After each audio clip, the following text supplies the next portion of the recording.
bit. I'm sorry. Yeah, Thursday. Today's Wednesday. Well, we're live streaming this. I guess we'll set it to. I don't know if there's even a way. A live stream, can you set it to?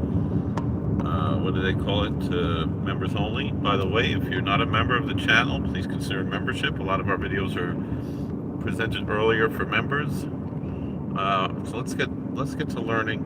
I think this is just a little bit a better way than the way I've been doing it. I know live streams get sometimes more views, but not necessarily when there's screen shared live streams. So but let's just see how this is going, because I'm just trying, again, been doing YouTube for about 20 years and just trying to figure out how to really break through, because there are other channels, I'm saying even other Torah channels, other Jewish channels, other Hasidic channels that I would say are still in my niche, even though some would say that my niche has to be a little bit more